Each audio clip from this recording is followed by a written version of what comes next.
Hi, so I'm Ella Thomas, and for this presentation, I was given the competence to waive the right to counsel and to represent oneself in court. This is Melton, pages 161 to 162 and 174 to 176. So starting off, just a little quick overview of what these mean.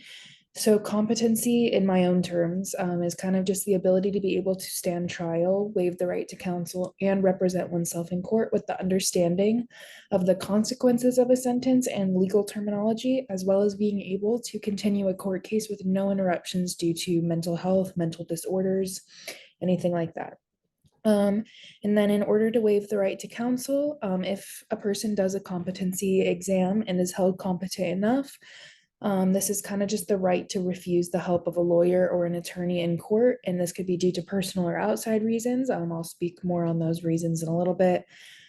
And it is noted that if a person is found competent to stand trial, they are immediately competent enough to waive the right to counsel.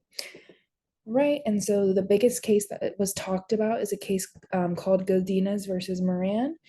So on August 2nd, 1993, a man named Tom Moran walked into a bar and he shot both a bartender and a patron 4 times each.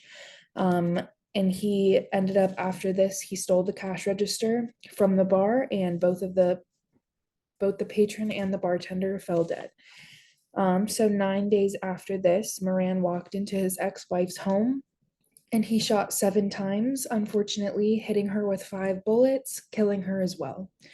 And so after this happened, he shot himself in the abdomen, and then he attempted to slit his wrists, did end up failing. And on August 13th, 1993, he confessed to his crimes. So of the 4 people that he shot, he is the only one that survived. So immediately after he confessed to his crimes, he was appointed counsel, and he ended up pleading not guilty to 3 counts of murder. So after this, the prosecution was actually looking for the death penalty, just because they did know he was guilty. We're going to try to do a retrial. And then he did end up getting evaluated by 2 psychiatrists who did see him competent enough to stand trial if they went back to trial. And they did find severe depression as a mental health struggle, but they knew that that would not impede his ability to be able to stand trial. So 2.5 months after this evaluation, he actually did retract his plea of not guilty. And then he asked to waive his right to counsel and pled guilty for the 3 counts of murder. So he was ultimately granted the right to waive counsel and to represent himself due to the fact that he did have these psychiatric evaluations done. And he did say that he understood the dangers that and disadvantages of doing what he was doing, because they did warn him that there were multiple dangers, but he knew that he was waiving his constitutional rights. He claimed that he knew his guilt and he understood the charges that he would face when he was found guilty. So he got questioned for a little bit after this. He was asked if the murder of his ex-wife was premeditated and deliberately done. He said that it was not premeditated, but he did not really understand what deliberately meant. So I put in a little definition of what the book says. So it says that deliberately means that you have arrived at or determined the action by weighing the consideration for and against the action. So in this case, shooting his wife. So he said that he did do it deliberately. However, he said he was not trying to kill her. He wanted to shoot her, but she just ended up dead. He did not mean to actually kill her, just to shoot her. So in order for them to continue, the trial judge must determine that the waive of counsel that he's asking for is voluntary and knowing. And since Tom Moran did voluntarily ask for it, he knew that it was voluntary. In order for it to be knowing, the defendant must be aware of the dangers and disadvantages of self-representation so that he is aware of what he's doing, and Tom Moran was aware of these.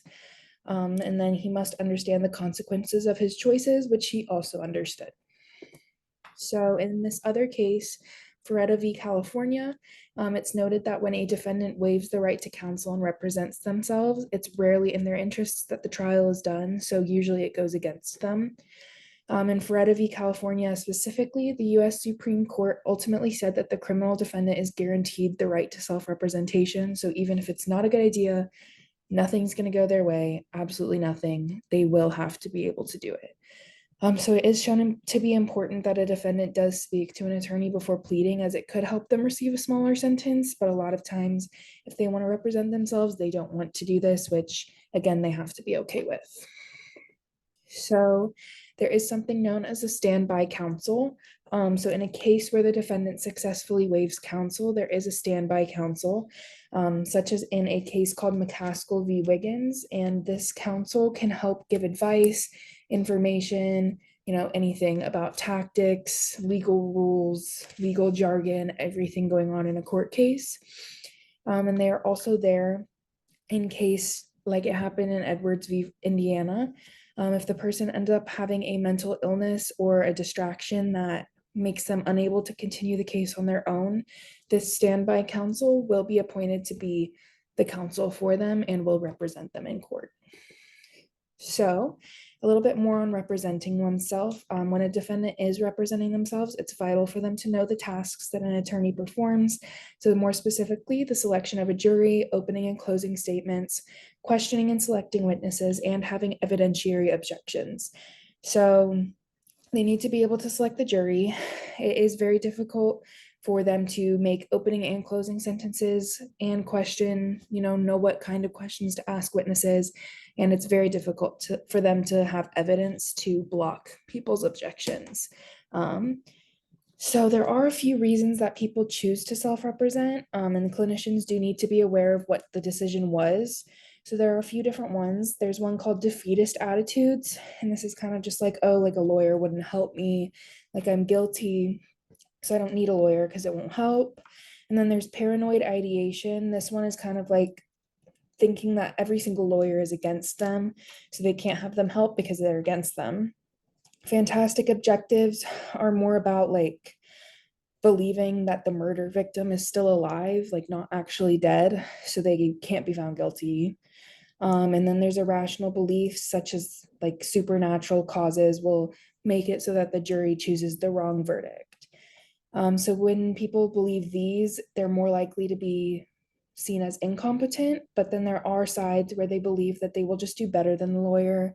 They'll be able to convey their story better, convey everything better. So when they just think that they'll do better, they're more likely to be found competent.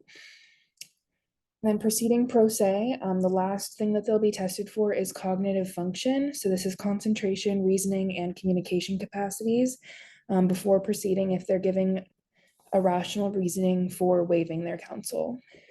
And then I did include a discussion question. So what do you think the main reason for someone representing themselves in court is? Do you think that this is self-sabotage, or do you think that this is smart, and why? And then last but not least, I did include a news article.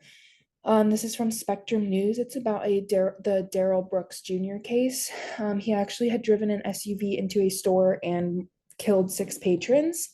But he did end up releasing counsel and represented himself, defending himself on 6 counts of homicide. He was found mentally competent despite having a personality disorder. He was required to ensure the court was required to ensure that Brooks could present a defense case on his own, but he did end up having a challenging time representing himself, ending in him facing 77 charges. So that's it. Those are my references. And thank you guys for listening. I cannot wait to see yours. Thank you.